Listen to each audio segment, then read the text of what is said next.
কেন বলেন তো? যত বেশি শিক্ষিত হচ্ছে তত বেশি বাটপার পয়দা হইতেছে।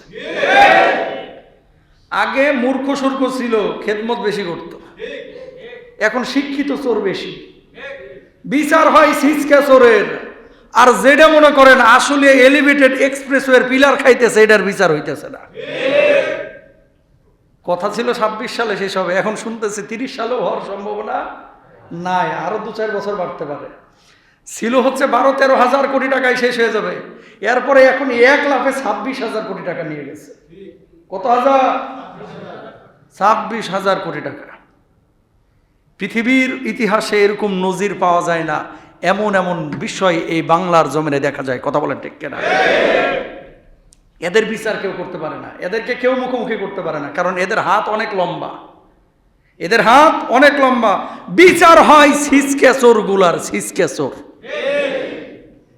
মাঝখানে একটু কথা বলে নি, ওই যে গাছ কিনছে নাকি 50,000 টাকা করে, 1 লাখ টাকা করে।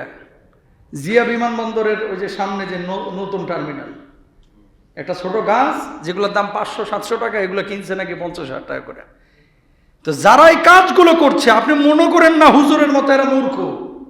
এই কাজগুলো যারা করে এরা কিন্তু কোটটাই পরে বড় বড় শিক্ষিত। কেন বললাম এই কথা? আগকার যুগে বাপ মা অত শিক্ষা দীক্ষা দিতে পারে নাই, কিন্তু ছেলেমেয়েরা বাপ মার খেদমত বেশি করছে। আর এখন যত বেশি শিক্ষিত, আমার একটা পার্সোনাল লাইফ আছে না, কথা কন না কেন? সেফটি সিকিউরিটি, আমার বউ আমার মায়ের সাথে থাকতে চায় না, আছে না? আমাদের পার্সোনাল লাইফ আছে না? পার্সোনাল লাইফ তুমি করো না ভাই।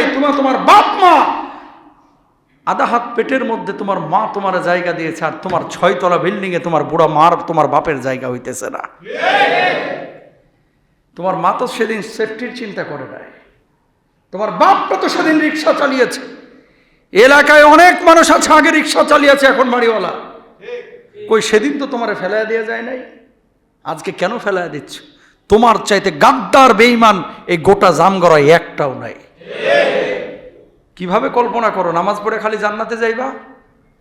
নামাজকে আমার আল্লাহ রাব্বুল আলামিন যেমন ফরজ করেছে, বাপ মার খেদমত করাকে আমার আল্লাহ তেমনই ফরজ করে দিয়েছে। জোর বলেন সুবহানাল্লাহ। খেদমত করবেন তো ইনশাআল্লাহ? তাহলে এটাকে ফরজ মনে করেই করতে হবে। আজকে যেমন আগে ভাগে চলে আসছেন, ওই ভাই না দেখুক, আপনি কাড়িয়ে নিয়ে আসেন, আমারে দে। আমি ডাল খাইলে আমার মাকে ডালই খাওয়াবো, আমি নুন খাইলে আমার মাকে নুন ভাতই খাওয়াবো, আমার বাপটাকে আমার কাছে দে বেটা। কারণ বাপ মা দোয়ার ভান্ডার। পৃথিবীতে যারা বড় হয়েছে তারা বাপ মার দোয়াতেই বড় হয়েছে। খুব আলোচনা হয়, দেখেন না, সিলেটের একজন শিল্পপতি, লন্ডনের ফাহিম সাহেব। আমি যখন ইংল্যান্ডে ছিলাম, বার্মিংহামেও গিয়েছি, ওখানে দেখলাম যে এক চ্যারিটি প্রতিষ্ঠানে একাই সে সময় কত 20,000 পাউন্ড না 15,000 পাউন্ড দিয়েছিলেন। উনার কথা বলতেছি না, উনাকে জিজ্ঞেস করা হচ্ছে যে আপনি এই পর্যায়ে এসেছেন। ওনারা কেমন, ওই গোটা বিশ্বটাকে এরা গুলিস্তান যাত্রাবাড়ির মতো মনে করে। সকালে দুবাই তো দুপুরে আবার সুইজারল্যান্ড। বড় ব্যবসায়ী, যাই হোক যেভাবেই হোক হয়েছে।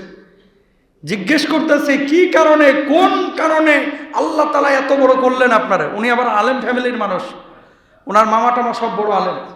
উনি এক কথায় জবাব দিলেন, একমাত্র আমার মায়ের দোয়ার কারণে। মায়ের যখন বিছানাগত ছিল তখন আমি মলমূত্র পরিষ্কার করেছি, মায়ের পা টিপে দিয়েছি, মায়ের জুতা পরিষ্কার করেছি, মায়ের শরীরে গোসল আমি করিয়েছি। ঢাকা বিশ্ববিদ্যালয়ের একজন টিচার কয়েকদিন আগে আমাকে বললেন যে হুজুর, আমি আমার মায়ের খেদমত করেছি, এবং যখন পায়খানা করে দিত আমার বউ ঘৃণা করতো, স্বাভাবিক, আরেকজনের মেয়ে, গন্ধ লাগে, রুচিতে অনেকে পারে না। আমি করেছি হুজুর, আমি দেখেছি মায়ের দু চোখ থেকে পানি বেয়ে বেয়ে পড়তো, আর মা খালি পিলপিল করে বলতো আস্তে আস্তে, আল্লাহ আমার এই বাজানকে দুনিয়াতে কোনো জায়গায় আটকায়ও না। জোরে বলেন আল্লাহু আকবার।